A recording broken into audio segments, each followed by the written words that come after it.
The first warning shot missed her head by 3 feet. The second missed her spotter by 2. Captain Kara Bennett didn't move, didn't flinch, didn't break position, because that's what they wanted. Movement, panic, mistakes. And Kara Bennett didn't make mistakes.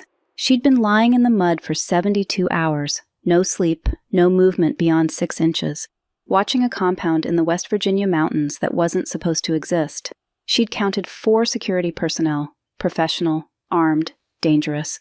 Then the warning shots revealed the truth. There weren't 4, there were 8. 8 professional snipers, overlapping fields of fire, coordinated response, and they all had one mission: kill Kara Bennett.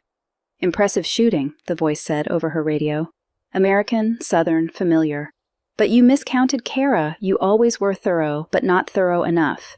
Derek Cole, her former instructor, supposedly dead, very much alive, very much trying to kill her. "You have 30 minutes to clear the area. After that, we hunt." Kara looked at her spotter. Staff Sergeant Hayes, good soldier, steady hands, trusted his captain. He was waiting for orders. She had 2 choices: run and die in the next valley, or turn the tables. Kara checked her rifle, loaded a fresh magazine, started calculating distances. "Change of plans," she said to Hayes. "What's the plan, ma'am?" "We're not running." "Then what are we doing?" Kara's eyes went cold, the eyes of someone who'd just made a decision that couldn't be unmade. "We're going hunting." They sent Captain Kara Bennett here to die. She just didn't know it yet. 72 hours in position. 72 hours without sleep, without moving more than 6 inches in any direction, without standing, without stretching, without relief. The ghillie suit had become part of her body, grass and brush woven so carefully into the fabric that she was no longer a woman lying in the mud. She was the earth itself, a shadow that breathed, a piece of terrain that watched and waited. 800 meters below her hide site, the compound sat in the valley like a wound in the landscape. 4 buildings, new construction, too clean for this part of West Virginia, too remote for civilian use, too permanent for military. High fences, security cameras on every corner, 3 vehicles in a lot built for 20, and men with guns.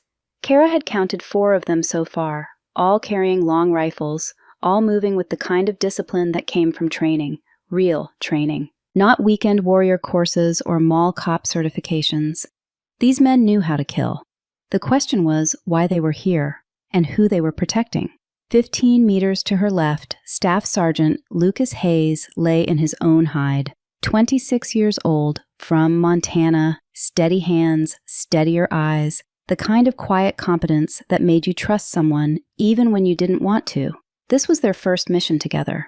Kara had requested him specifically after reading his file. Highest observation scores in his class. Patience that bordered on supernatural. A mind that could hold 6 variables at once and sort them faster than most men could blink. But patience only mattered if you knew what you were waiting for. And Kara had no idea what she was waiting for. The briefing had been strange from the beginning. 96 hours ago, she had been running a training rotation at Fort Benning, teaching young soldiers how to shoot, how to breathe, how to become invisible. Then the call came. A helicopter with no unit markings landed on the parade ground. The pilot didn't speak to her. The crew chief handed her a tablet and headphones and told her to read. No explanation, no context, just orders. The flight to Joint Base Andrews took 2 hours. The entire time, Kara studied the mission file on the tablet. Coordinates, grid references, a compound in the Appalachian Mountains. No enemy identification, no threat assessment, no explanation of what she was looking for or why it mattered. Just coordinates and orders. The briefing room at Andrews had been empty except for one man, a general whose name she was not given. He wore a uniform with no insignia, no patches, nothing that would tell her what branch he served or what command he represented. Gray hair, early 60s, a scar on his left hand, Midwest accent. He gave her the coordinates again, told her to observe the location, photograph anyone who entered or exited, report every 12 hours via encrypted satellite link. Do not engage without authorization. Do not reveal your position. Maintain radio silence except for scheduled check-ins. Kara had asked one question. What is the threat profile? The general had looked at her for a long moment before answering. Unknown. That had been the entirety of the briefing. No context, no background, no explanation of what she was walking into or why it mattered. Just a location and orders to watch. Hayes had been assigned to her at the last minute. She met him for the first time on the helicopter ride to the insertion point. He introduced himself, shook her hand, asked good questions about the mission. She had no answers. They inserted at night. A Black Hawk dropped them 8 kilometers from the target. The pilot didn't wait, didn't say good luck, just lifted off the moment their boots hit the ground and disappeared into the darkness. It took them 4 hours to move 8 kilometers. Slow movement. Tactical movement. The kind of movement that made you invisible even when you were 10 feet away. They established the hide site at dawn, dug into the hillside overlooking the valley, constructed cover using natural vegetation and artificial camouflage, built it so well that even another trained observer could walk past without seeing them, and then they settled in to wait. Day 1 passed without incident. The compound showed minimal activity, 1 guard rotation at 800 hours, another at 1400, the same 4 men moving in patterns that suggested professional security protocols, overlapping fields of observation, staggered break times, never more than 2 men inside at once, never fewer than 2 outside. Professional. Day 2, Hayes spotted something that changed everything. Movement north wall. Kara shifted her eye to the scope. The compound swam into focus, magnified 12 times. Crystal clear despite the morning haze. A figure emerged from the main building. Tactical gear head to toe, carrying what looked like a Dragunov rifle. The gait was professional, not military exactly, but trained. The way the man cleared corners and kept his weapon in a ready position spoke to experience that went beyond weekend shooting ranges. That makes 4, Hayes said. She tracked the figure as he moved to the north perimeter fence, checked something on his radio, then disappeared back inside. 4 armed personnel, all carrying long rifles, all moving with the discipline of men who had done this kind of work before. Mark the position, she said. Hayes made a note in his observation log. Time, location, description. They had no communications until 0600. The scheduled check-in was 3 hours away. They would wait. Waiting was what Kara did best. It was the thing that separated good snipers from great ones. The ability to lie still in the dirt for days at a time, watching, learning, becoming part of the landscape until the moment arrived and you took the shot and disappeared before anyone knew you had been there. Fire and vanish. That was what Colonel Frank Mason had taught her. A man who had spent 30 years behind a scope and had the kind of eyes that could see through walls if you gave him enough time. Mason had trained her at the Army Marksmanship Unit 6 years ago, had taken one look at her qualification scores and said she had potential, but needed to learn patience. She had been 25 then, hungry to prove herself, eager to show that she belonged among the best shooters in the military. Mason had spent 6 months breaking that eagerness down and rebuilding it into something colder, sharper, more useful. You do not hunt the target, he had told her. You let the target come to you. You set the conditions. You make the moment. And when the moment arrives, you do not think. You execute. She had learned, and she had become very good at executing. The hours passed. The sun climbed higher, burning off the morning haze, turning the valley into a shimmering heat trap that made the air ripple and dance. Kara did not move. Hayes did not move. They breathed in synchronized intervals, shallow and controlled, conserving oxygen, minimizing any disturbance to the earth around them. At 1300 hours on day 2, Hayes whispered something that made Kara's blood run cold. Glint, 12 o'clock, ridgeline across the valley. Scope flash, the reflection of sunlight off glass or polished metal, the signature of someone using optics to observe the same area they were observing. Another sniper. Kara did not move her rifle, did not shift position. Any sudden movement would create a visual disturbance that a trained observer would catch. Instead, she used her peripheral vision. Scanning the ridgeline Hayes had indicated, looking for the telltale signs, shadow where shadow should not be, geometry that did not match the natural terrain, movement that was too still. There, 840 meters across the valley, a position that mirrored their own, elevated, concealed, professional hide construction. Whoever was over there knew what they were doing. Distance, Hayes asked. 840. He cannot see us clearly from there, but he knows the general area. She studied the position, the angle, the field of view. Then she began scanning the ridgeline systematically. section by section, looking for what else she might have missed. She found 3 more, 4 hostile sniper positions, overlapping fields of fire, interlocking coverage. This was not improvised security. This was professional overwatch. Someone had spent time and resources putting trained shooters in positions that would protect the compound from any approach, any angle, any threat. The question was, protect from what, or from whom? This is not observation, Hayes said quietly. This is overwatch. Someone is protecting that compound. From us, Kara asked, or from whoever else might show up. She thought about the briefing, the general with no insignia, the coordinates with no context, the orders to observe and report but not engage. Someone had known about this compound, had known it was important enough to send a reconnaissance element, had known it was dangerous enough to send her, but they had not told her about the snipers, had not warned her that the compound had professional security, had not given her any indication that this was more than a simple surveillance mission.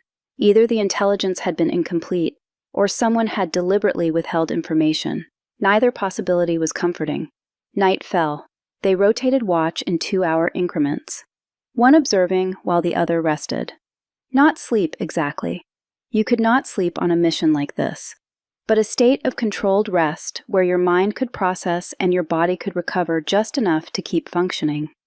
Day 3 arrived with sunrise. At 1300 hours, a vehicle approached on the dirt access road. A black SUV, civilian plates, expensive, the kind that cost more than most people made in a year. It stopped at the compound gate. 3 men exited. Hayes had the observation scope trained on them, the high-powered optics giving him detail that Kara could not see through her rifle scope. She heard his breathing change, heard the slight intake of breath that meant he had seen something significant. "Get faces," she said. "Already on it." He activated the camera integrated into his scope, capturing high-resolution images of the 3 men as they walked from the vehicle to the compound entrance. Kara could not see their features from her angle, but she trusted Hayes to get what they needed. If they ever got communications back, if they ever made it out of these mountains, those photographs might be the only intelligence they brought back. The first man was older, 50s maybe. Expensive suit that looked completely out of place in the middle of the wilderness. He moved like someone used to being protected, used to other people clearing the path and checking the corners and making sure the world was safe before he stepped into it. The second man was security, tactical vest, sidearm, the stance of someone who had spent years learning how to hurt people efficiently. He scanned the perimeter, checked his radio, then nodded to the first man. The third man stepped out, and Hayes stopped breathing. Kara felt him freeze, felt the sudden tension that ran through him like an electric current. "What?" she asked. Hayes did not answer for 3 seconds. When he did, his voice had changed, had gone flat and cold in a way she had never heard from him before. "That is Dmitry Volkov." She did not recognize the name. "Who?" "Russian oligarch arms dealer sanctioned by the United Nations. He is on Interpol's top 50 most wanted list." Pause. "And he is standing in a compound in West Virginia, having a meeting with Americans." The pieces began to fall into place. Not quickly, not all at once, but in fragments, each one fitting against the next until a picture started to emerge, a picture that made Kara's blood run cold. This was not a hostage situation. This was not a terrorist cell or a criminal enterprise, or any of the things she had been trained to handle. This was a meeting, a protected meeting between a sanctioned Russian arms dealer and unknown American assets, protected by professional snipers who had been hired to make sure nobody saw what was happening here, and she had just photographed all of their faces. Hayes was already storing the images to the encrypted drive built into his tablet, redundant backups, multiple copies, making sure that even if they died, even if the tablet was destroyed, the information would survive in some form. "Who organized this?" Hayes asked. "Who in the United States government is meeting with Dmitry Volkov?" Kara did not have an answer, did not want to think about the implications, about what it meant that someone had sent them here to observe this meeting, about who had the authority to deploy a reconnaissance element without proper briefing or support, about who had the resources to jam military communications and insert backup teams that nobody knew about who had decided that she and Hayes were expendable. The men entered the compound, the door closed behind them. Kara made a decision, one that violated protocol, one that would probably end her career if anyone ever found out. But she needed to know what was happening in that compound. She needed to understand what she had been sent here to witness. "I am going closer," she said. Hayes looked at her. "That is insane. You will be exposed. The snipers will see you. Not if I move during the meeting. They will be focused inward, protecting their principles. And if you are wrong, then you document everything and get it to Mason.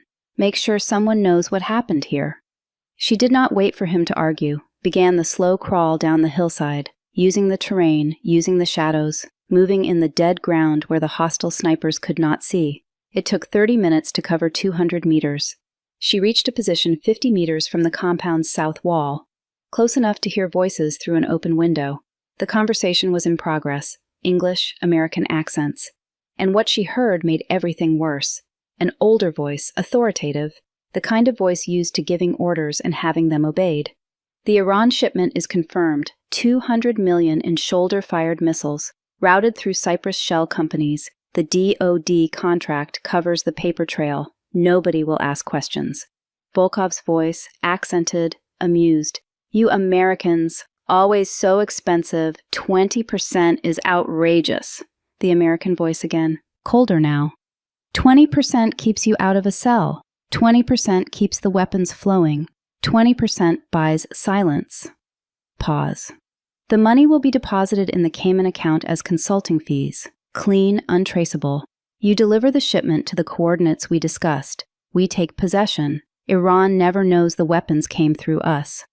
Kara felt something break inside her chest. Not fear. Fear was an emotion. And emotions got you killed. This was something else. Understanding, recognition. The knowledge that this was not just corruption. This was treason. An American official selling weapons to Iran, using DoD contracts to cover the trail, using Volkov as the middleman, using shell companies and offshore accounts to hide the money. And she had just heard all of it. She began the slow crawl back to Hayes. Same route, same dead ground, moving inches at a time. It took 40 minutes. When she reached the hide site, Hayes was waiting. His face was tight. "What did you hear, Ed?" She told him every word, every detail. Hayes processed this in silence, then pulled up the mission file on the encrypted tablet. "We need to report this. 0600 check-in is in 4 hours. We call it in. Let command handle it." Kara nodded. That was protocol. That was the right decision. But something felt wrong. She thought about the general with no insignia, the briefing with no context, the mission that made no sense. Someone had sent her here. Someone who knew about Volkov. Someone who knew about the meeting. But they had not told her what she was walking into, had not given her the support or intelligence she needed, had sent her to observe and report, and nothing more. The hours passed. Night fell again. Kara and Hayes rotated watch. At 0600, Hayes tried the encrypted satellite link. The small tactical radio built into his pack should have connected them to command, should have given them a secure channel to report observations and receive updated orders. Static. He tried the backup frequency. More static. He tried the emergency channel, the one reserved for catastrophic equipment failure or immediate threat to life. Nothing. "Equipment malfunction?" Kara asked, though she already knew the answer. Hayes checked the diagnostics display on the radio screen. All systems green, signal strength at maximum, encryption protocols active. The radio was working perfectly. They were being jammed, deliberately. Kara processed this information without emotion. Someone knew they were here, someone with the equipment and expertise to block military-grade encrypted communications, someone who wanted them isolated. The question was who and why. "We stay," she said. "If we are jammed, someone knows we are here. Moving now makes us visible." Hayes did not argue. That was one of the things she appreciated about him. He trusted her judgment even when the situation did not make sense, even when every instinct probably told him they should abort and exfiltrate while they still could. They hunkered down and continued watching. The day passed without incident. One guard rotation at 0800, another at 10:30. The same 4 men moving in patterns that suggested professional security protocols. At 0200 the next morning, Kara was on watch when she saw the muzzle flash. Not aimed at them. Aimed west, toward a ridgeline 200 meters from their position, where their exfiltration rally point should be, where they were supposed to rendezvous with extraction if the mission went bad. One flash, then another, then a third. Someone was shooting at their escape route. Hayes came alert instantly. She felt him tense beside her, felt the shift in his breathing as his body went from rest to full combat readiness in the space of a heartbeat. "I have it," he said. "Thermal scope active." He paused. "Kara, I have a body, still warm. Someone just hit our rally point." She processed this. They had a rally point, which meant someone had established one, which meant there had been other assets in the area, assets she had not been briefed on, assets that were now dead. Hayes was already pulling up the mission file on his encrypted tablet, the device they had been given with their orders. He searched through the documents, found a hidden file buried in the directory structure, timestamped 6 hours after their insertion. The file opened. Kara read the contents, felt the world shift beneath her. QRF element inserted. Grid, November Kilo 4477. Establish Overwatch Rally Point Echo 3. Quick reaction force. A backup element inserted after they had already been on the ground, without telling them, without coordinating, without giving them any information that friendly forces were operating in the same area. Hayes scrolled down, found another message. This one sent 6 hours later. QRF1 inserted Rally Point Echo 3. QRF2 inserted Rally Point November 7. Both elements establish Overwatch and await extraction signal. Kara read the messages twice. Let the implications settle. They sent backup without telling us. Set up rally points we did not know about. Inserted teams after we were already on the ground. Hayes looked at her. His face was invisible in the darkness, but she could feel the question he was not asking. "We are not the primary mission," she said. The words landed like stones. "We are bait, sent here to draw out whoever was protecting the compound, to make them reveal themselves, to create a target for someone else to engage." She thought about the QRF team lying dead at the rally point, thought about the professional snipers in the valley, thought about the jammed communications and the general with no insignia and the orders that made no sense. Someone had set them up, and she was going to find out who. But first she needed to survive. Hayes was doing the math at the same time she was. If we are bait and the bait worked, then whoever set the trap knows where we are, or knows the general area, which means those snipers are not just protecting the compound. Pause. They are hunting us. Kara made a decision, one that went against every instinct her training had drilled into her, one that Mason would have called reckless and stupid and exactly the kind of thing that got good soldiers killed. But Mason was not here, and the rule book had been thrown out the moment someone jammed their communications and killed their backup. "We identify who is in that compound," she said. "That is what someone wanted us to see. Once we identify them, we have leverage, evidence, something we can trade. Trade for what? Our lives." Morning came slowly. The sun rose over the ridgeline, painting the valley in shades of gold and amber, beautiful in a way that had nothing to do with the violence waiting beneath it. Kara had been awake for 80 hours now. Her body was running on reserves she did not know she had, fueled by training and discipline and something harder to name. The knowledge that stopping meant dying. At 0630, the compound door opened. A man emerged. 50s, gray hair, expensive suit that looked completely out of place in the middle of the wilderness. He moved like someone used to being protected, used to other people clearing the path and checking the corners and making sure the world was safe before he stepped into it. Hayes had the camera scope trained on him, capturing every detail. High-resolution images that would show every line in the man's face, every distinguishing feature, enough for facial recognition software to identify him if he was in any database. A second man emerged. Security, tactical vest, sidearm, the stance of someone who had spent years learning how to hurt people efficiently.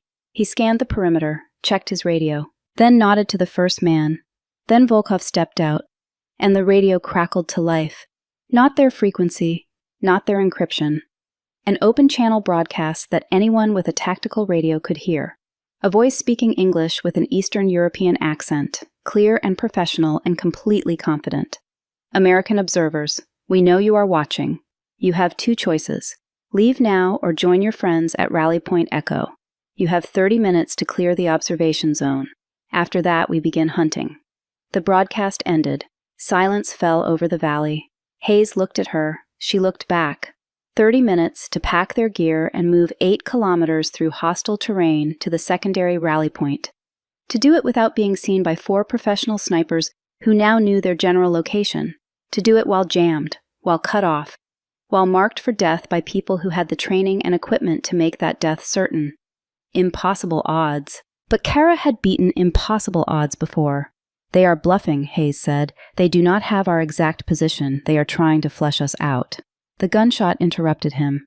A single suppressed round that impacted 3 feet from his position, throwing up a spray of dirt and grass.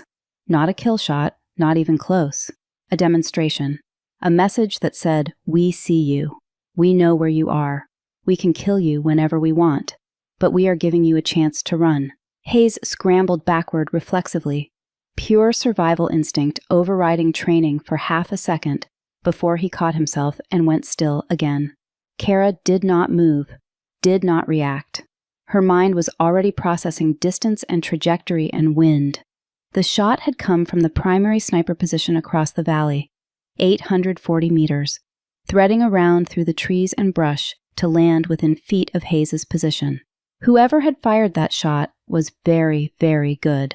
The radio crackled again, a different voice this time, American, Southern accent, slow and easy, like someone telling a story over drinks. "Captain Kara Bennett, been a long time. Bet you did not expect to hear me again."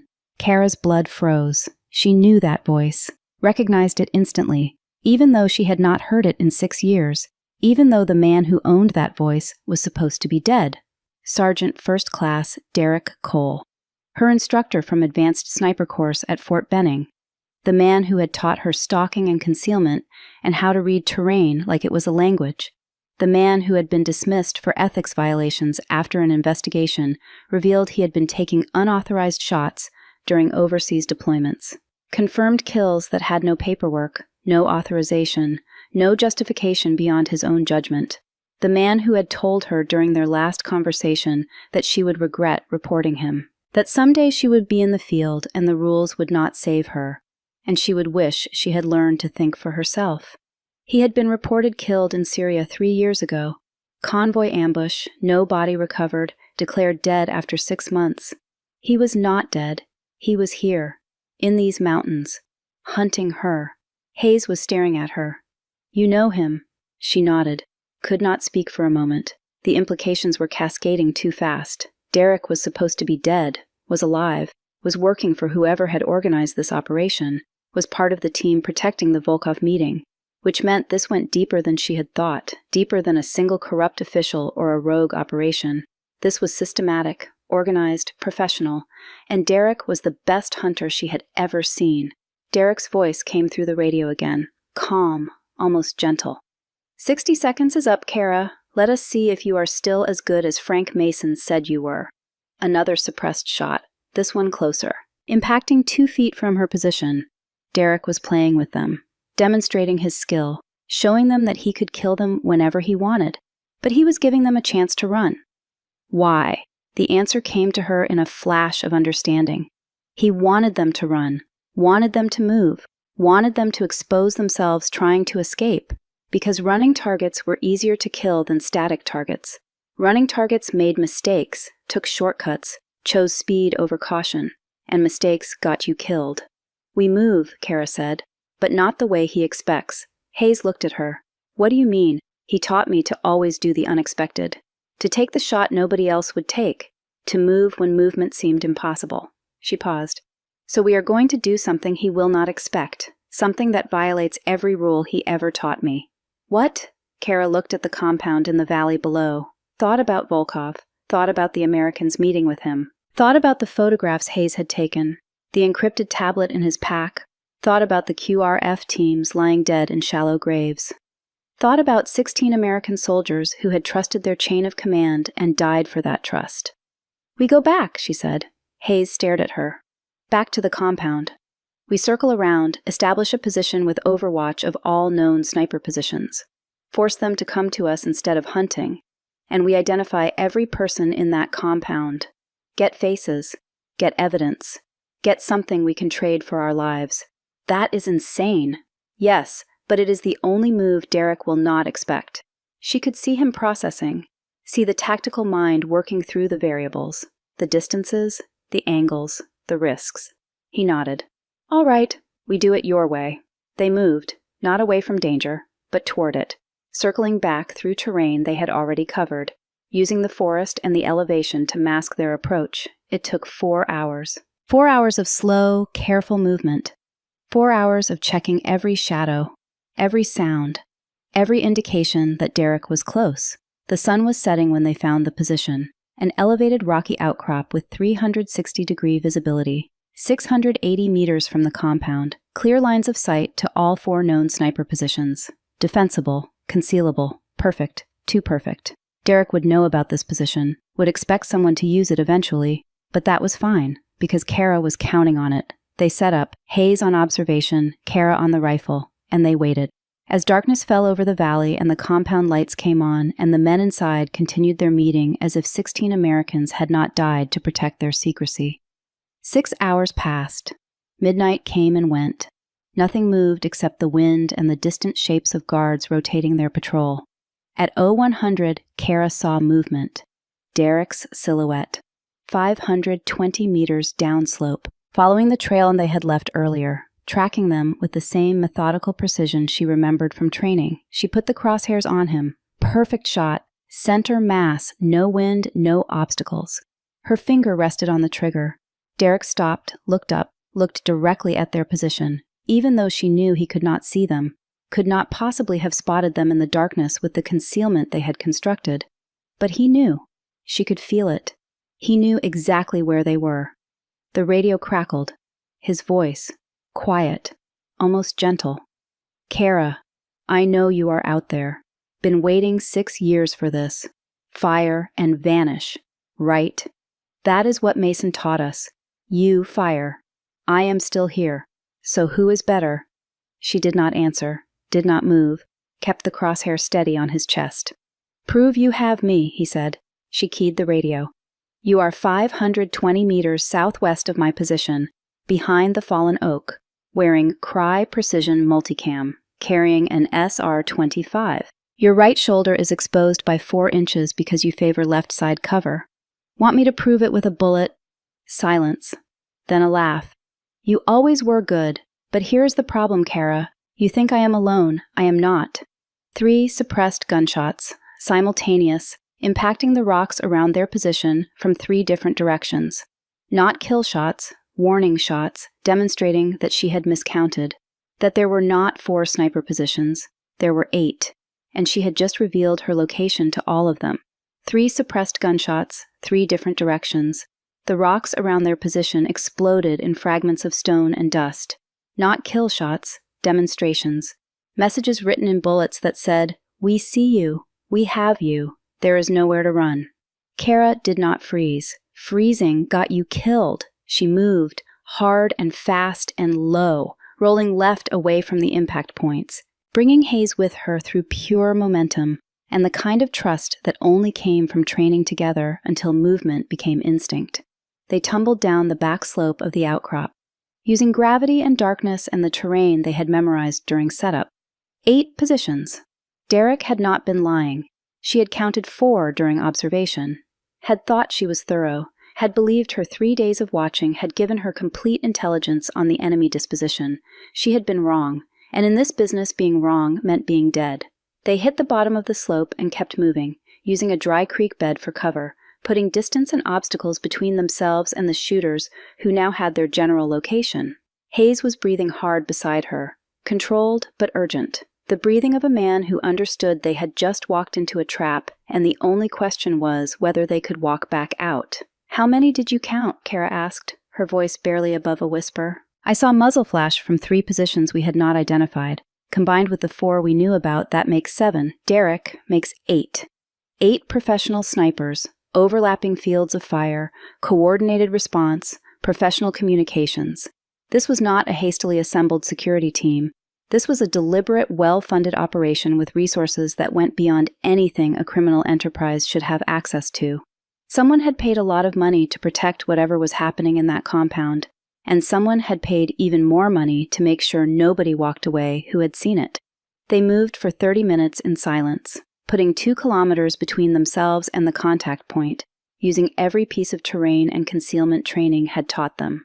When they finally stopped wedged into a narrow ravine that gave them cover from above and clear sightlines to their back trail, Hayes pulled out the encrypted tablet.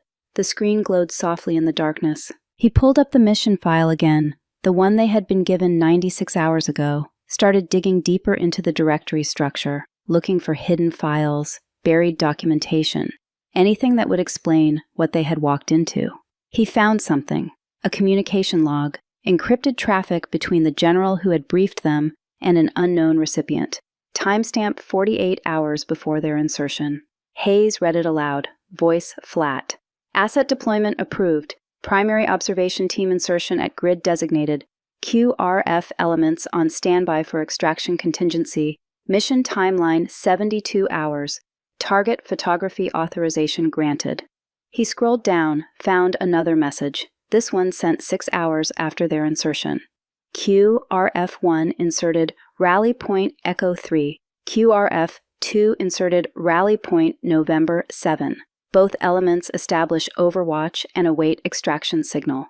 Kara read the messages twice. Let the implications settle. They sent backup without telling us. Set up rally points we did not know about. Inserted teams after we were already on the ground. Hayes nodded. Which means this was never about us successfully completing observation and extraction. This was about using us to identify targets.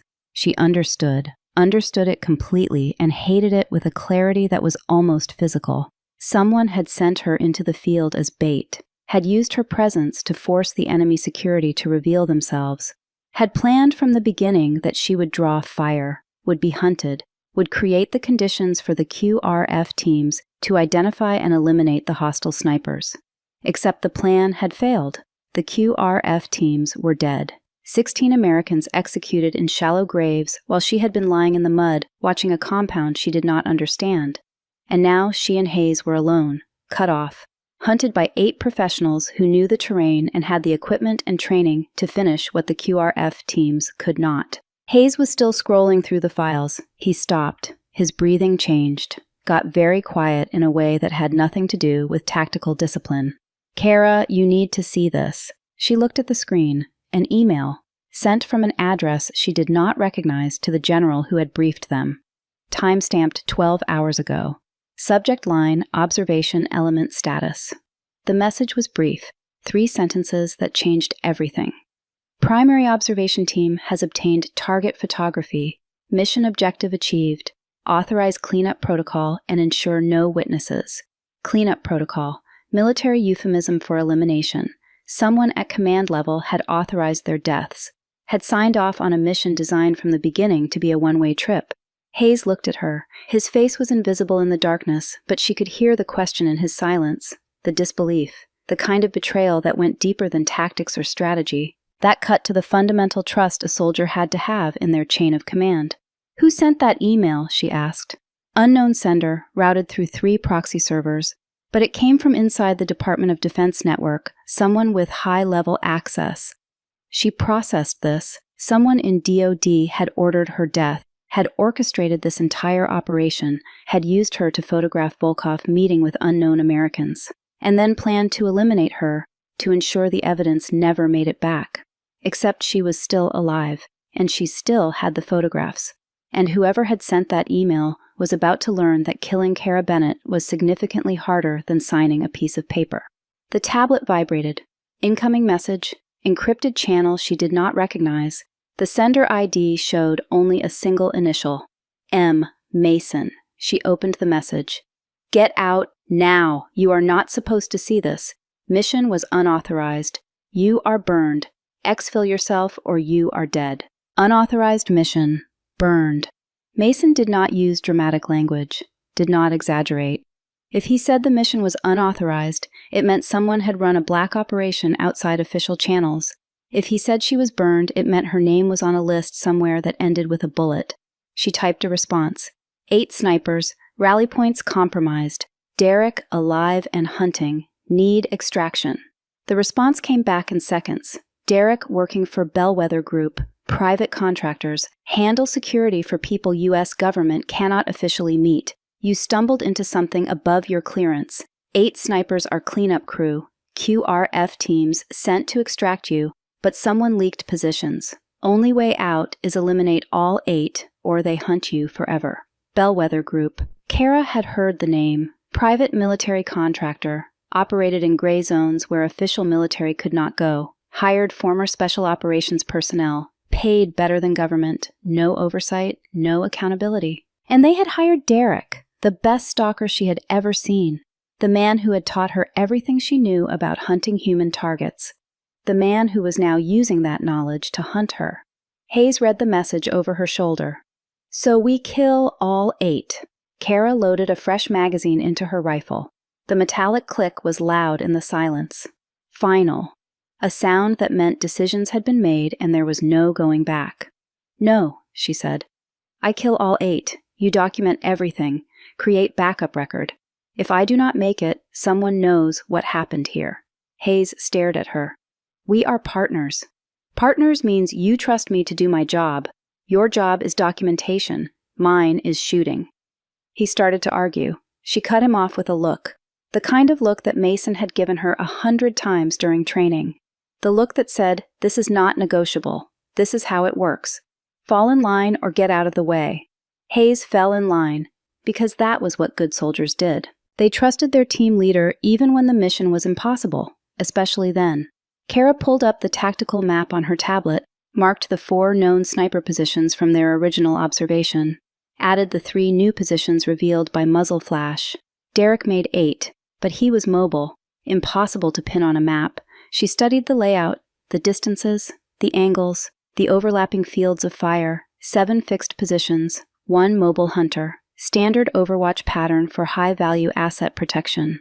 3 positions formed a triangle around the compound itself, close-range security, 4 positions on elevated terrain, long-range observation and interdiction.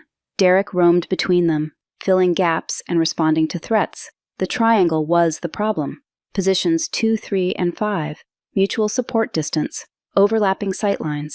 You could not approach one without being seen by the others. Professional setup.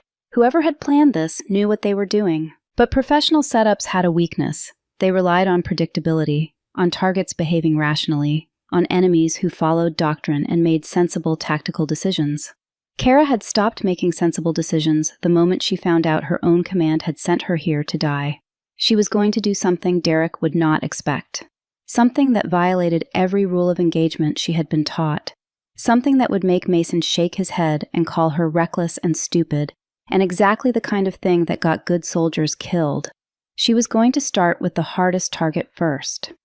Position 7, the southernmost elevated position, 840 meters from the compound, isolated from mutual support.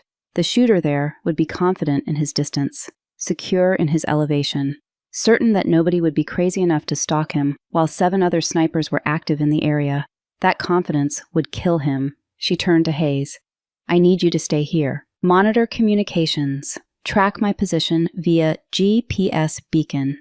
If I go dark, you transmit everything to Mason and you run south. Do not stop. Do not come back for me. Just run. Hayes did not like it. She could see it in the set of his shoulders, but he nodded, because orders were orders and she was right and they both knew it.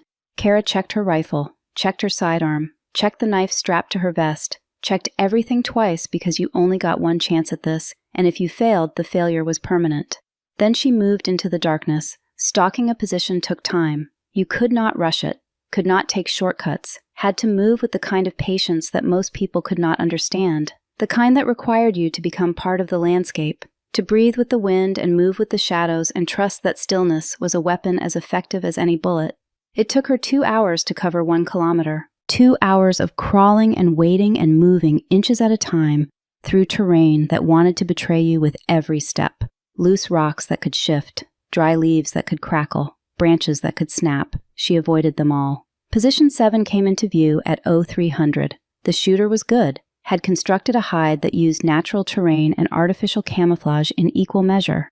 From any normal approach, he would be invisible. But Kara was not approaching normally. She was coming from below, using the drainage system and rock formations to mask her silhouette, moving through dead ground that his scope could not cover. She got to 300 meters, then 200, then 100. At 50 meters, she could see him clearly through her optics. Male, 30s maybe, professional kit, expensive rifle. He was scanning the valley below, watching for movement, confident in his security. He never looked behind him. Kara settled into position, controlled her breathing. Found the perfect sight picture. Center mass. No wind at this range. No obstacles. Just mechanics and geometry and the absolute certainty that came from 10,000 hours of training. She fired. The suppressed report was almost nothing. A dry cough absorbed by the mountain. Through the scope, she watched Position 7 fold, watched the professional kit and expensive rifle become irrelevant, watched confidence become stillness. 1 down, 7 remaining. She did not move from her position for 30 minutes. Waited to see if anyone had heard, if anyone would investigate, if the other positions had been monitoring Position 7's status. Nothing. No radio chatter, no movement. The kill had been silent and invisible and exactly what she needed it to be. She moved to Position 4 next. Western Ridge, 760 meters from her current location. The approach was harder this time, more exposed, less cover. She had to time her movement with wind gusts that masked sound, had to use shadows that shifted with cloud cover, had to become something that was not quite human and not quite animal, but something in between that the human eye could not process even when looking directly at it. The movement took 90 minutes. Position 4 was in the middle of relocating when she arrived. Derek's voice had come over their communications network. She could hear it faintly on her scanner. "Tighten perimeter. She is inside our net." The shooter at Position 4 was following orders, abandoning his original hide, moving to a new position 50 meters north. The movement exposed him. Not completely, not recklessly, but for 8 seconds he was visible, silhouetted against the sky. A target. Kara was already in position, already aimed, already waiting. She fired. Position 4 went down hard, 2 down, 6 remaining. The radio chatter increased after that. She could hear the alarm in their voices even through the tactical flatness of professional communications. Position 4 report. Position 7 status check. No response, because dead men did not answer radios. Derek's voice cut through the chatter, calm, controlled. All positions collapsed to secondary defensive line, mutual support protocols, overlapping fields of fire. Nobody moves without visual confirmation from adjacent position. They were adapting, getting scared, making themselves harder to kill. Good. Scared people made mistakes. Positions 2, 3, and 5 formed their triangle, just as Kara had predicted. Textbook mutual support. Each position could see the others, could provide covering fire, could prevent exactly the kind of stalking approach she had used on Positions 4 and 7. She could not take them individually, not without being seen, not without walking into a crossfire that would cut her apart before she got within 800 meters. So she would not take them individually. Kara circled wide, moved to the compound itself. The building was dark now. The meeting had ended hours ago. Volkov and his American contacts had left. Only the security remained, and the security was focused outward, watching for threats from the perimeter, not expecting anyone to be crazy enough to approach the compound itself while 8 snipers were active. She infiltrated through the southern fence line, moved through shadows between buildings, found what she was looking for in the third structure: fuel storage, diesel tanks for the backup generators, maintenance supplies, and 3 road flares left carelessly on a workbench. She improvised, took the flares, took a length of electrical wire, took a timing device from a motion sensor light, built something that was not sophisticated but did not need to be, just needed to burn. She planted the devices in 3 buildings, set the timers for 10 minutes, moved back to an elevated position 800 meters northeast with clear view of the triangle, and waited. The explosions were not large, just enough to ignite the fuel storage and create fire. The flames spread quickly through the wooden structures. Fed by diesel and dry timber, black smoke billowed into the night sky, visible for kilometers. The radio chatter went from professional to panicked in seconds. "Fire! We have fire! Unknown origin." The triangle shifted. All 3 positions turned their attention to the compound, trying to understand what was burning, trying to determine if it was an attack or accident or deliberate distraction. 15 seconds. That was the window Kara got.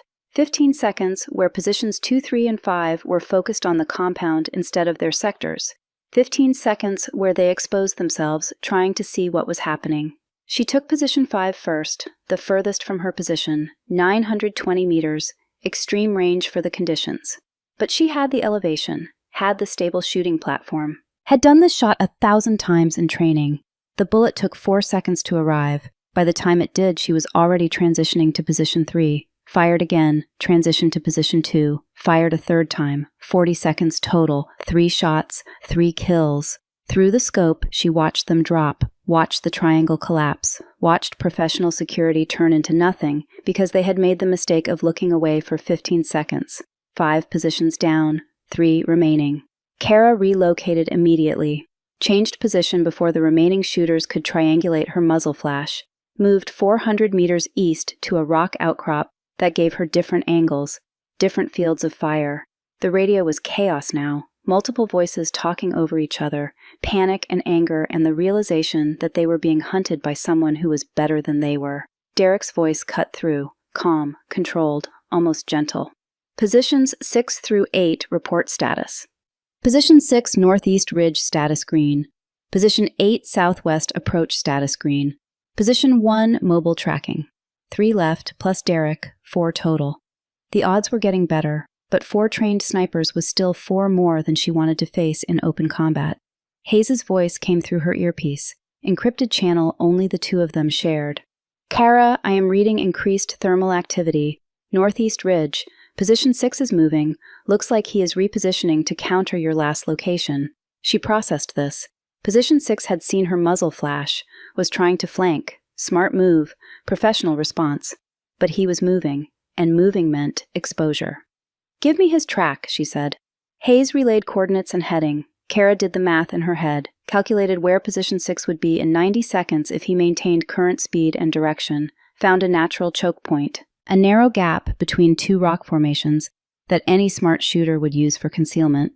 She moved to intercept, got there with 20 seconds to spare, set up behind a fallen tree that gave her cover and a perfect view of the gap. Position 6 appeared right on schedule, moving carefully, weapon up, eyes scanning, professional in every way except one. He was wounded. She could see it now through the optics. Left shoulder, blood staining his tactical vest. Not a fresh wound, hours old. Probably from the initial contact when they had fired warning shots at her position. He was hurt and trying to hide it, and that made him vulnerable. Kara put the crosshairs on him. 300 meters. Clean shot. Easy kill. Her finger rested on the trigger, and she thought about the QRF teams. 16 dead Americans who had been sent into these mountains without proper intelligence, without backup, without any chance of success. 16 soldiers who had trusted their chain of command and died for that trust. She thought about the general with no insignia, the orders that made no sense, the mission designed to fail. She thought about what Mason had told her during training. You will face moments where you have to choose between following orders and following your conscience. The service teaches you to follow orders. I am teaching you to know when not to. Position 6 was 25 years old, maybe younger, following orders from men who paid him $50,000 to hold a position for 3 days. He had not killed the QRF teams. Derek had done that. This kid was just trying to survive his contract and go home. Kara lowered her rifle, stepped out from behind the tree, called out, "Drop your weapon, hands up. You are wounded and you are done." The kid froze, spun toward her voice, saw her standing there 50 meters away, rifle pointed at the ground, not threatening, not aggressive, just present. He could have fired, should have fired. She was giving him the opening, but he did not, because he was wounded and scared and had just watched 5 of his teammates die in an hour and knew that she could have killed him from cover but chose not to. He dropped the rifle, raised his hands. "You are Bennett?" he asked, voice shaking slightly. Youth and fear making him honest in a way he probably was not supposed to be. She nodded. "Derek said you would not come this close. Said you always took the long shot. Derek does not know me as well as he thinks." The kid hesitated, then spoke quickly, nervous words tumbling out like he was afraid if he did not say them fast, they would stay locked inside forever. "Bellwether hired us, $50,000 for 3 days. Did not tell us we would be killing Americans. Did not tell us anything except hold positions and protect the compound. Derek did the other stuff, the QRF teams, not us. We just held positions." Hayes' voice in her ear. "Kara, he is enemy combatant. You cannot just let him go." She ignored Hayes, kept her eyes on the kid, saw the wound, saw the fear, saw someone who had made a mistake by taking money from the wrong people and was now paying for it with his life or his freedom or whatever piece of himself he would lose in the next 60 seconds. "What is your name?" she asked. "Grant. Tyler Grant." "How old are you, Tyler Grant?" 23. Kara thought about being 23, thought about the choices she had made, the people she had trusted, the missions she had taken because someone in authority had told her they were important. "Leave," she said. "Walk south. Do not look back. If I see you again, you are dead. Understand?" Tyler stared at her, trying to determine if this was a trick, if she would shoot him the moment he turned around. She lowered her rifle completely, slung it across her back, showed him empty hands. "Go now before I change my mind." He went, stumbling down the slope, moving too fast, making noise, not caring anymore about tactical movement or proper procedure, just running because he had been given a chance to live and was not going to waste it. Hayes came over the radio. "I do not understand what you just did. I let him go because he is not the enemy. Derek is." Tyler was a contractor following orders. She was a soldier who had learned that sometimes orders were wrong, that sometimes the people giving orders had agendas that had nothing to do with honor or service or protecting the country, that sometimes you had to make your own decisions about who deserved to die and who deserved to live. And Tyler Grant, 23 years old and bleeding from a shoulder wound, did not deserve to die in these mountains. For $50,000 and a lie. 3 positions left. Derek mobile. Position 8, unaccounted for. And somewhere in the darkness, the final piece of this puzzle waiting to be revealed. Kara moved to high ground, found an elevated position that gave her overview of the entire valley.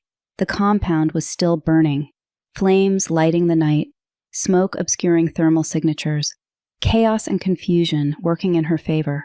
She scanned systematically, looking for position 8, the final fixed position, the one that had not fired, had not moved, had not revealed itself during the entire engagement. Hayes was doing the same from his position, thermal scope active, searching, nothing. Position 8 was a ghost. Either the shooter had abandoned position and fled, or they were better at concealment than anyone Kara had encountered. She was betting on the second option. Derek's voice came over the open frequency, broadcasting to everyone, to Kara, to Hayes, to position 8.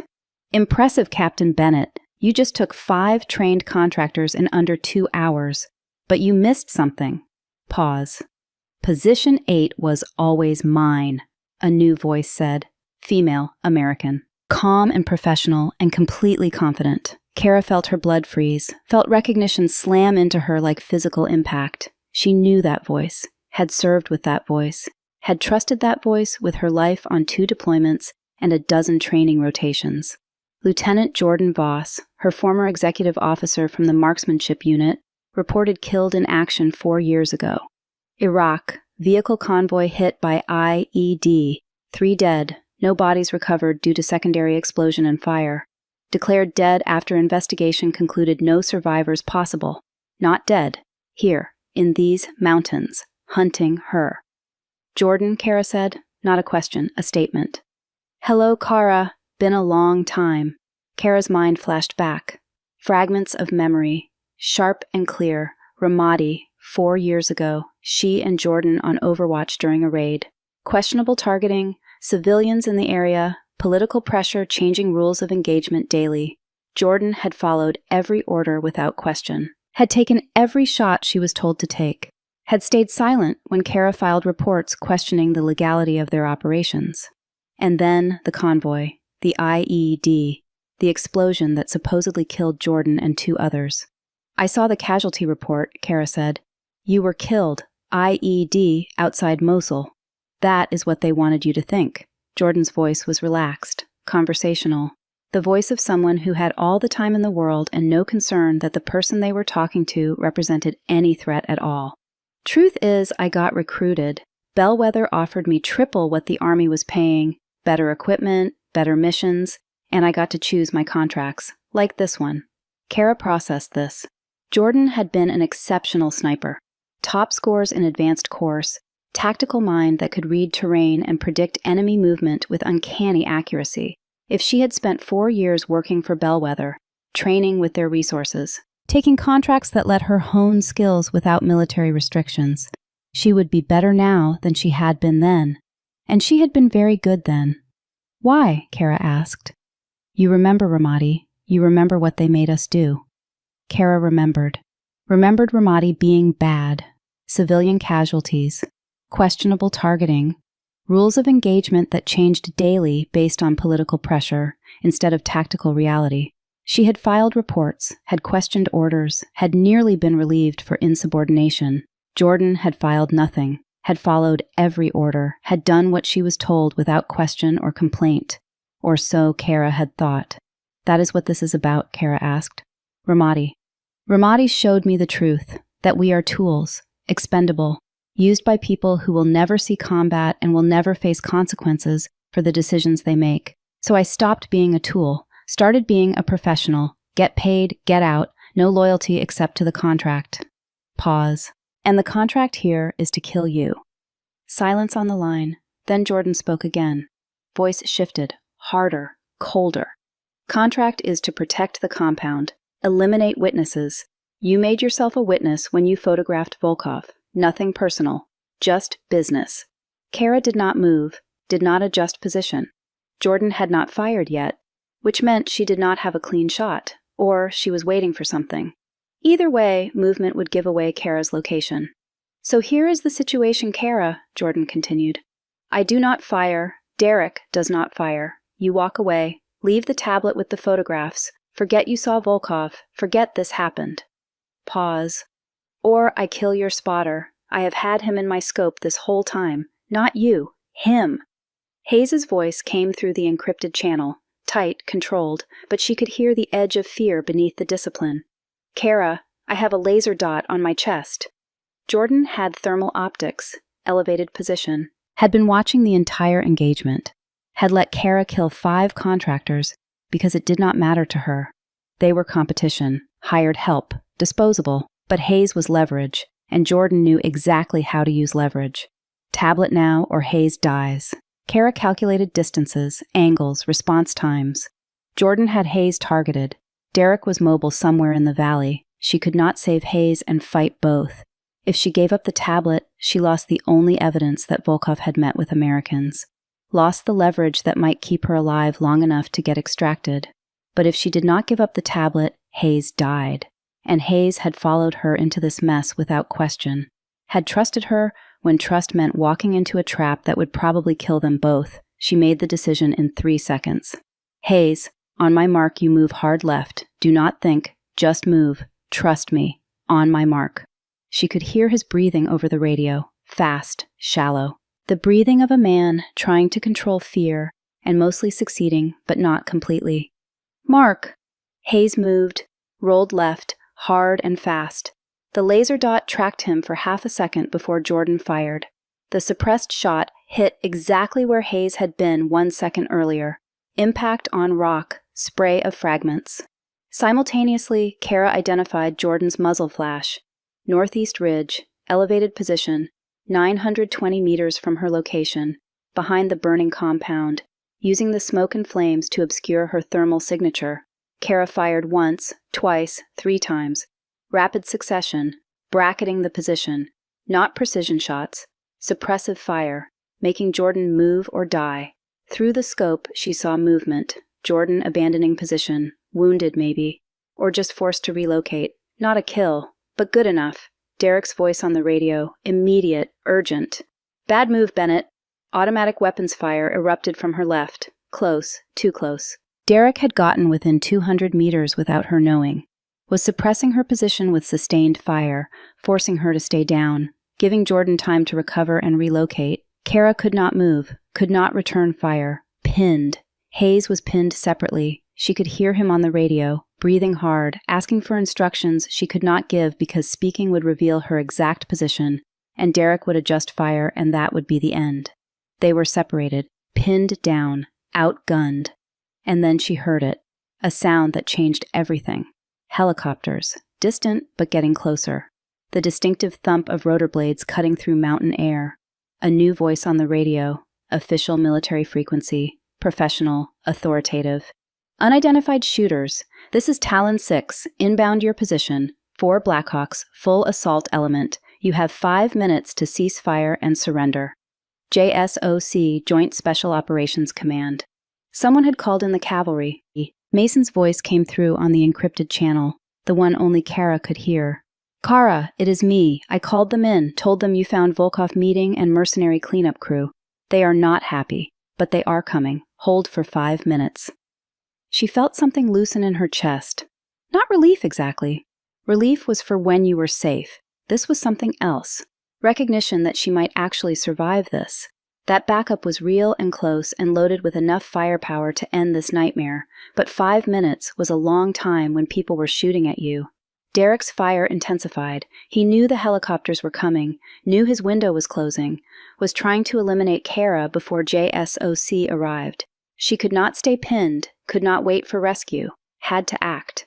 Kara made a decision that Mason would have called insane. She moved toward Derek's fire, not away, toward, using the compound's burning buildings for cover, moving through smoke and flames and chaos, closing distance. Hunting the hunter, she covered 80 meters in 90 seconds. Fast movement, aggressive. Everything her training said not to do in a sniper engagement. But Derek was not expecting it. Nobody moved toward automatic weapons fire. Nobody closed distance when they should be evading. Nobody turned defense into offense in the middle of getting shot at. That was exactly why she did it. She spotted him through the smoke, 80 meters away, moving through a hallway in the compound, clearing rooms, looking for her. She could take him from behind. Clean shot, easy kill. But she did not want easy. Wanted him to know, wanted him to understand that everything he had taught her she had learned, that the student had become something the teacher had not anticipated. Derek! He spun, weapon coming up, fast. Professional, exactly as she knew he would be. She was faster. Her rifle was already aimed, already locked on target, finger on trigger. They stood 80 meters apart through smoke and firelight, both with rifles trained on each other, both with the skill to make the shot, both knowing that whoever fired first won, and whoever hesitated died. You always were stubborn, Derek said. His voice was calm, almost admiring. The flames from the burning compound cast shifting shadows across his face, made him look younger than he was, or maybe older, hard to tell through the smoke and firelight and the 80 meters of space that separated them, both rifles aimed, both fingers on triggers, both knowing that hesitation meant death. You killed 16 Americans, Kara said. Her voice was steady, cold, the kind of cold that came from certainty about what needed to happen next. They were in the way, Derek replied. Job was to contain witnesses, they were witnesses. That include me, especially you. He shifted his stance slightly. Professional, efficient. The movement of someone who had done this 1,000 times before. Cannot have military snipers testifying about Volkov meetings. Bad for business. So Bellwether hired me to clean up. Hired all of us. Jordan recruited me personally. Said you might show up eventually. When we got word your unit was being deployed to observe this location, we knew. Set up the whole net. He paused, smiled. She could see it even at this distance. The smile of someone who enjoyed his work. But we underestimated you. 16 Americans dead, but you killed 5 of my team. Wounded Jordan. Impressive. The helicopters were closer now, maybe 3 minutes out. She could hear JSOC operators on the radio. Coordinating approach. Vectors and breach points. Derek heard them too. Last chance, Bennett. Drop weapon. Walk away. I disappear. You tell JSOC you found Mercenary team and they scattered. Everyone goes home. Pause. Or we both fire. I am good, but you are better. Maybe you kill me. Maybe I kill you. Maybe we both die. Is that worth it? Kara remembered training with Derek, remembered him teaching the class about rules of engagement, about how the rules would get you killed, about how real snipers took the shot before lawyers approved it. She remembered reporting him, remembered the investigation, remembered his last words to her before he was dismissed. You will regret this, Bennett, when you are in the field and the rules do not save you. He had been wrong. The rules had not saved her, but they had kept her human, had kept her from becoming what he had become, a killer who worked for money instead of principle, who eliminated witnesses instead of protecting them. She lowered her rifle slightly, enough to show intention without sacrificing readiness. You are right, she said. Rules matter, so here is mine. I do not execute unarmed prisoners. Drop your weapon. Surrender to JSOC. Face trial, or I shoot you right now, your choice. Derek stared at her, confused maybe, even surprised. You will not do it, he said. You follow the rules too much. Kara fired, single shot, precise, controlled. The bullet hit Derek's rifle, destroyed the receiver inches from his hands. He dropped it reflexively, stumbled back. Next one is center mass, Kawapua, Kara said. Choose. He looked at her, looked at the rifle smoking at his feet, looked at the smoke and fire and the sound of helicopters getting closer. He raised his hands. JSOC hit the compound 40 seconds later. Blackhawks flaring overhead, ropes dropping, operators fast roping in full tactical kit. Professional, overwhelming, unstoppable. Kara called out, Friendly, friendly, one hostile surrendering. They swarmed Derek, zip-tied him, searched him, secured him with the efficiency of people who had done this 1,000 times. Hayes emerged from the smoke, limping but alive, blood on his sleeve but not his own, just scratches from diving behind rocks when the shooting started. You good? She asked. Yeah, you.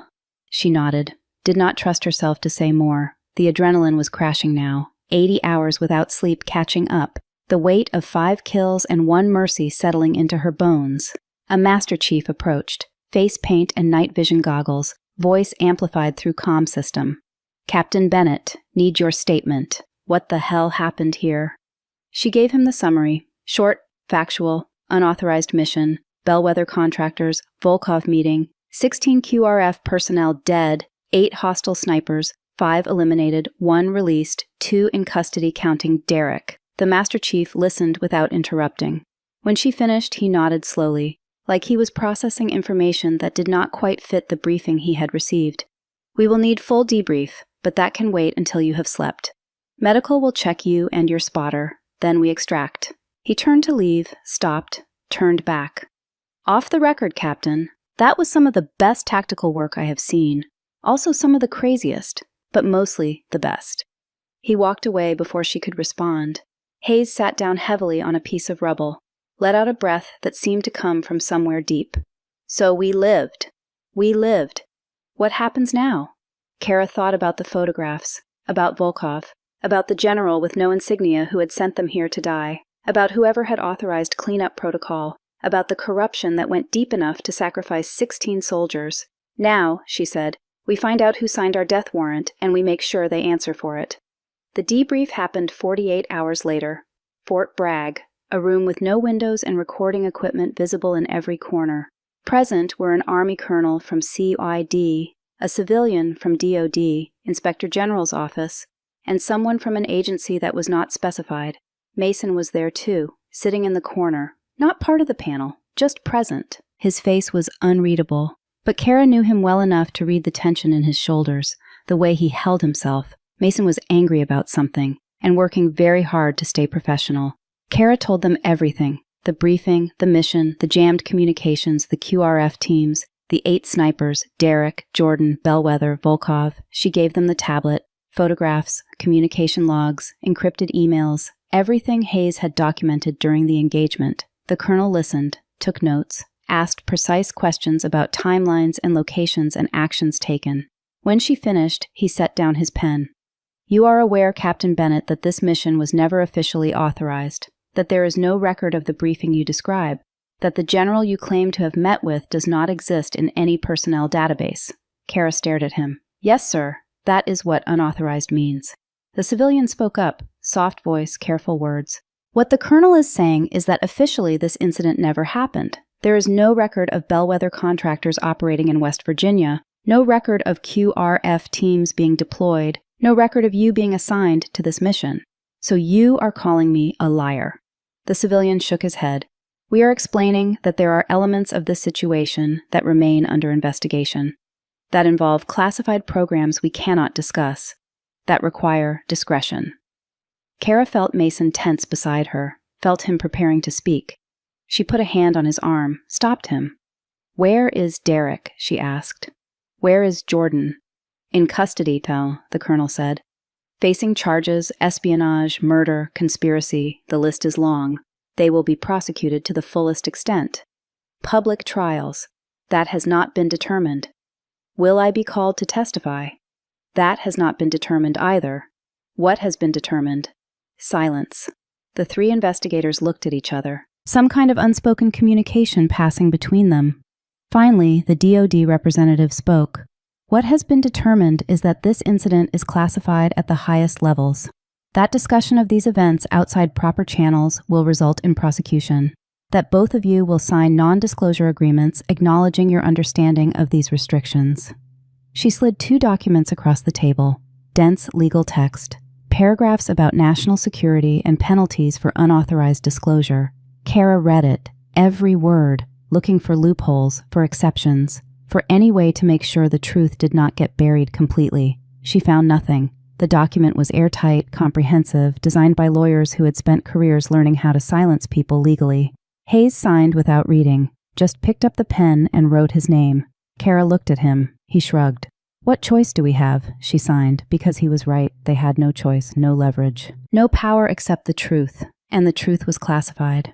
The debrief continued for 3 more hours. Questions about tactics and timelines, about decisions made and shots taken, about why she had released Tyler instead of eliminating him. She explained. The investigators took notes, made no judgment, asked more questions.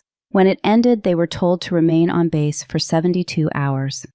Additional interviews might be necessary. Medical monitoring was mandatory. They were not to discuss the events with anyone, not to make phone calls outside approved channels, not to access internet or personal email. They were prisoners, politely detained, held without charges while people in windowless rooms decided what to do with them. Mason followed Kara out of the debriefing room, caught up with her in the hallway, put a hand on her shoulder. Walk with me. They went outside, found a spot near the fence line where nobody could hear them without being obvious about listening. Mason lit a cigarette, offered her one. She declined. He smoked and looked at the fence and did not speak for a full minute. This is bullshit, he said finally. Yes, sir. 16 dead Americans. A sanctioned arms dealer meeting with people who should not be meeting with him. Professional contractors hired to protect that meeting and eliminate witnesses. And they want to classify it, bury it, pretend it never happened. That seems to be the plan. Mason took a long drag, exhaled smoke. You know what the worst part is? What?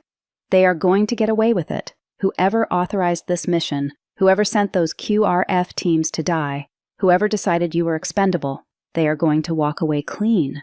Maybe the investigation finds something. You believe that... Kara thought about the 3 investigators, the careful questions, the legal documents, the classified designations. She thought about how power worked in places like Washington, how mistakes got buried, how accountability became optional when the people making mistakes had enough rank and connections. No, she said. I do not believe that. Mason took another drag, let the smoke out slowly. I got word this morning, he said. Unofficial channels, the general you described. Gray hair scar on left hand, Midwest accent. 3 people match that description at the rank and clearance level required to organize something like this. Pause. All 3 are being investigated quietly. Financial records, travel logs, communications. But here is the problem. All 3 have friends, high-level friends, friends who do not want scandals, who do not want public trials, who want this to disappear. So nothing happens. Mason shook his head. I did not say nothing happens. I said it happens quietly. One of those 3 generals is going to retire early, medical reasons probably. Another is going to lose clearances, get reassigned to a desk job so far from operations he might as well be civilian. The 3rd might actually face charges. Might, if the evidence is strong enough and his friends are weak enough. That is not justice. No, but it is accountability. It is the best we are going to get in a system designed to protect people at that level. Kara felt something hard settle in her chest. Anger and resignation mixed together, the knowledge that Mason was right and hating that he was right. What about Jordan and Derek? They face real consequences, espionage, murder, conspiracy to commit treason. They are contractors, disposable. Nobody protects contractors. They will get trials, probably not public, probably classified courtrooms and sealed records. But they will go to prison for a long time. And the 16 QRF soldiers. Their families will get the truth eventually. Not today, not this year. But eventually, someone will declassify enough of the file that the families can understand what happened, that their people died doing their jobs. that they were betrayed by someone who should have protected them. That is not much, but it is something. It is not enough. Mason dropped the cigarette, ground it out, looked at her with eyes that had seen this before, that knew how these things ended. It never is, he said. So what do you do? I do my job, train the next generation, make sure they are better prepared than I was. That is good, that is important. Pause. Mason looked at her directly. I put in a request, he said, to have you assigned to the marksmanship unit as an instructor. You would be good at it. You have the experience, the tactical knowledge, the ability to teach people not just how to shoot, but how to think. That would be a step down from command. Command is overrated. You spend more time filling out paperwork than doing actual work. Teaching is where you make a difference, where you shape people who will be doing this job for the next 20 years. Kara considered it, thought about standing in front of a class, sharing what she had learned, making sure the next Kara Bennett or Lucas Hayes went into the field with better intelligence and support, thought about trying to prevent what had happened to her from happening to someone else. I would like that, she said. Good, I made sure it will come through. Told them you were a potential security risk, that you were angry about the mission, that you needed to be kept busy and supervised, that the best way to ensure your discretion was to give you a job you cared about and keep you under observation. So you lied. I told them what they needed to hear to approve the assignment. Whether that is lying depends on your definition. Thank you, sir. Do not thank me yet. Teaching is harder than you think. You have to care about people who will make mistakes, who will not listen, who will get themselves killed despite your best efforts. You have to watch them walk into danger and trust that you prepared them well enough to survive.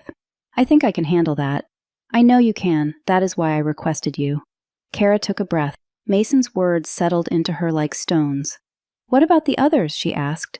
The Americans meeting with Volkov. Still under investigation. 3 civilians, 2 with connections to defense contractors, 1 to State Department, all 3 claiming they were there for legitimate intelligence gathering, all 3 lawyered up, all 3 likely to walk with wrist slaps and destroyed careers. But no prison time. Because the system protects its own.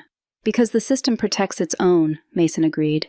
Hayes came looking for her an hour later, found her in her quarters, staring at the wall, not thinking. Just existing in that empty space between missions where your mind has not caught up with your body and you feel disconnected from everything. They are releasing me, he said. When, tomorrow morning, medical cleared me, debriefing is complete, they are transferring me back to my unit. Kara nodded. That is good. You should get back to normal routine. Hayes sat on the edge of the other bed, looked at his hands, big hands, steady, the hands of someone who could hold binoculars for hours without tremor, who could call wind and range and corrections without error. I put in for transfer, he said, to where FBI hostage rescue team. They have an opening for a precision marksman, better pay, better equipment, and no more missions where my own command tries to get me killed. Kara understood. Hayes had been a good soldier, had followed orders, had trusted the system, and the system had sent him into mountains to die without proper intelligence or support. Some things you could not come back from. Some betrayals cut too deep. You will be good at that, she said. HRT needs people who can think under pressure, who can make hard calls. You proved you can do that. He nodded, did not look convinced, stood up to leave, stopped at the door. What you did back there, he said. Letting Tyler go, that took guts, took the kind of judgment they do not teach in schools. I thought you were wrong, thought you were being soft. But I have been thinking about it, and maybe you were right. Maybe knowing when not to kill is as important as knowing when to kill. Pause. Anyway, I wanted to say that, and to say it has been an honor working with you, even for just 3 days, even when those 3 days were hell. He left before she could respond. Kara sat alone in the empty room and thought about partnerships, about trust built in 72 hours, about how Hayes had followed her into an impossible situation and come out alive because he had believed she knew what she was doing, about how that trust was earned and what it cost to maintain it. The 72 hours passed slowly, medical checks every 12 hours, additional interviews with investigators who asked the same questions in different ways, looking for inconsistencies, hours of sitting in a room with nothing to do except think. On the 3rd day, Mason found her in the commissary, sat down with 2 cups of coffee, slid one across to her. "It is done," he said. "What is done?" "Transfer approved. You report to Fort Benning in 4 weeks. Instructor position at the sniper school. Teaching advanced courses to candidates who have already qualified. The best of the best." Kara wrapped her hands around the coffee cup, felt the warmth, felt something settle in her chest that might have been relief, or might have been resignation, or might have been both. What about the investigation? Ongoing, no timeline for completion. Derek and Jordan are being held at a facility I cannot name. Their trials will happen eventually. Whether they will be public is still being determined. Pause. And the general who briefed me, Mason set his cup down, looked at her directly. They identified him, took 2 weeks, but they narrowed it to one of the 3. Retired 2-star, connections to defense contractors, financial irregularities going back 5 years. He is being offered a deal, early retirement, full pension, no charges, in exchange for cooperation and silence. Kara felt rage, clean and cold. That is it. He kills 16 people and gets to retire with full pension. He did not pull the trigger. He authorized a mission that went wrong. In the eyes of the law, that is different. In the eyes of politics, it is even more different. His friends are powerful. His cooperation is valuable. And prosecuting a general for a classified operation that officially never happened is complicated. So he walks. Mason nodded. He walks, but everyone who matters will know. His career is over. His reputation is destroyed. He will never work in defense again. Never sit on a board, never consult. He is finished, just not in the way you want him to be finished. It is not enough. No, it is not. Kara thought about 16 graves, about QRF soldiers who had families and lives and futures that ended in West Virginia mountains because someone thought an arms dealer meeting was more important than American lives. Thought about justice and accountability and how the system protected people who should not be protected. 4 weeks later, Kara stood at the front of a classroom at Fort Benning, watching 24 students settle into their seats. Advanced Sniper Course, Week 7, the survivors. The ones who had made it through initial qualification and were now learning the skills that separated good shooters from exceptional ones. She looked at their faces, young, eager, confident in the way that only people who had never faced real failure could be confident. Some of them would wash out. Statistics said 30%. Some would make it through and become competent snipers who followed doctrine and hit targets and did their jobs well. And maybe 1 or 2 would become something more, would develop the judgment and instinct and moral clarity to make hard decisions in impossible situations. Those were the ones she was here for. Today we are going to talk about something they do not put in the manual, she said, about the moment when you have perfect shot, perfect conditions, perfect target, and you choose not to fire. The students looked confused. One raised his hand, a corporal from Texas with high scores and cocky attitude. "Ma'am, why would we not take a perfect shot?" Because sometimes the perfect shot is the wrong decision. Sometimes the target is not what you think it is. Sometimes the mission has changed and nobody told you. Sometimes you have to decide if following orders is more important than doing what is right. She paused. Let that sink in. You are going to face that moment. Maybe not today, maybe not this year, but eventually you will have crosshairs on a target and a decision to make and no time to call higher for guidance. In that moment, you need to know what you stand for. Need to know the difference between a soldier and a killer.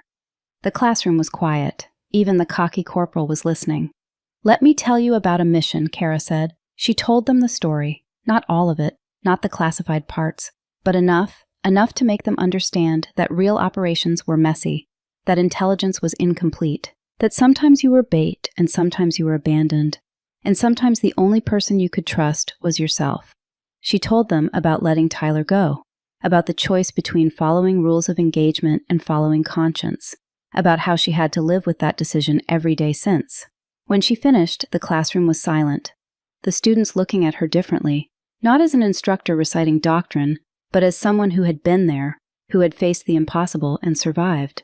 The corporal raised his hand again. Ma'am, how do you know you made the right call? I do not know, not for certain, but I know I can live with the decision. If I had killed him, I would spend every day wondering if I had to. Wondering is worse than any doubt. She dismissed the class. They filed out quietly, thoughtful, exactly what she wanted. Her phone vibrated as she was cleaning up the classroom. Text message, unknown number. Surveillance tasking available. Bellwether secondary operation. Coordinates attached. Authorized through proper channels this time. Interested. Kara stared at the message. Read it twice, 3 times. Bellwether. The organization that had hired Derek and Jordan. That had killed 16 Americans. That was supposedly under investigation. Someone wanted her back in the field. Wanted to use her experience against the people who had tried to kill her. Wanted revenge disguised as justice. She should delete it, should report it to Mason, should follow proper channels and let the investigation run its course. Her thumb hovered over the delete button. She thought about the general with no insignia who had taken early retirement with full pension. About trials that might never happen. About accountability that came quietly, if it came at all. Thought about 16 graves in West Virginia mountains.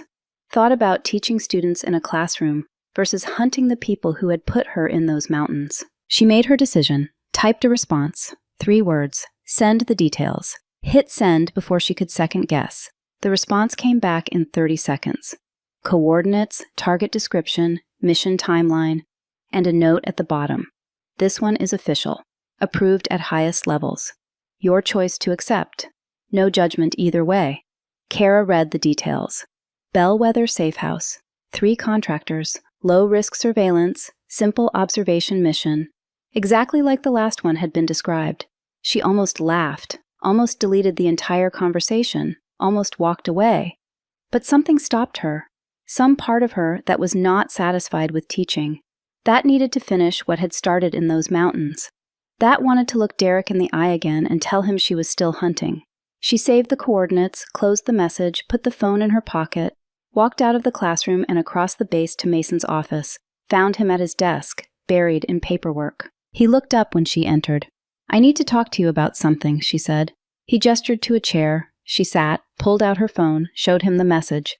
Mason read it. His expression did not change. When he finished, he handed the phone back. What are you going to do? I do not know yet. That is why I am here. What would you do? Mason leaned back in his chair, steepled his fingers, looked at her with eyes that had seen every variation of this conversation over 3 decades. What I would do is irrelevant. This is your choice, your career, your life. I need advice. Then here is my advice. You are a good teacher. You are making a difference here, shaping people who will carry forward what you taught them. That matters. That has value. He paused. But I also know you. Know that teaching will never be enough, that you need to be in the field, need to finish what was started, need to prove to yourself that you can face that darkness again and come out whole. So which is more important? Both are important. The question is, which one you need more right now? Kara thought about the classroom, about the students listening to her story, about the corporal from Texas asking how she knew she made the right call, thought about the coordinates on her phone, about bellwether contractors who were still operating, who might be planning another meeting, another mission, another betrayal. If I go, she said, if I accept this mission, can I come back? Can I still teach? Mason nodded. Special assignment, temporary duty. You would be gone for a few weeks, maybe a month, then back here to finish the course rotation. And if something goes wrong, then I will make sure your students know why you left. Know that you were doing something that mattered. Know that some teachers lead from the front. Kara stood up, extended her hand. Mason shook it.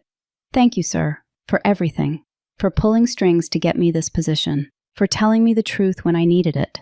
For trusting me to make my own decisions. You earned that trust multiple times over. Do not make me regret it. I will try not to. She left his office, walked across the base to her quarters, sat on the bed and pulled out her phone, looked at the coordinates again, at the mission details, at the choice she had to make, thought about what Mason had said, about teaching versus doing, about finishing what was started, about needing to face darkness, made her decision, typed a response to the unknown number. Are you ready? She paused, finger hovering over send. Thought about Derek in a cell somewhere, about Jordan wounded and captured, about Tyler running south toward freedom, about 16 soldiers who would never run anywhere again. Thought about the classroom waiting for her, about students who needed to learn not just how to shoot, but how to think, how to decide, how to choose. She typed her answer, always ready, hit send. Turned off the phone, closed her eyes and let the exhaustion wash over her. dreamed about mountains, about Tyler running toward freedom, about 16 graves waiting for truth, about a classroom full of students who would carry forward what she taught them. Woke 6 hours later, made coffee, checked her phone, one new message, mission briefing, 0600 tomorrow. Joint Base Andrews. She smiled, deleted the conversation, walked out into Georgia sunlight. 3 days later, she stood before her class, 24 faces waiting. She thought about the helicopter at Andrews, about the choice she had made, and she began to teach, because that was what mattered most. The students who would face their own impossible choices. The soldiers who would remember what she taught when orders stopped making sense. The next Captain Bennett who would choose to stay human. Captain Cara Bennett faced a choice many of you might recognize. Follow the orders that would get her killed or trust her training and judgment. She chose to survive. But here is what stayed with me. She let that 23-year-old contractor walk away. Not because he deserved mercy, because she refused to become what the system tried to make her. For those of you who have served, would you have taken that shot? Or does experience teach you that some fights are not worth your soul? And when command betrays you, when the people who sent you into hell try to bury you with the mission, what matters more, justice or survival? Cara Bennett chose both. She survived the mountains. She exposed the truth. She became the teacher who would make sure the next generation was better prepared. That is the mark of a true leader. Not the kills, not the medals, but the legacy left in the people you trained. That is what endures, always ready.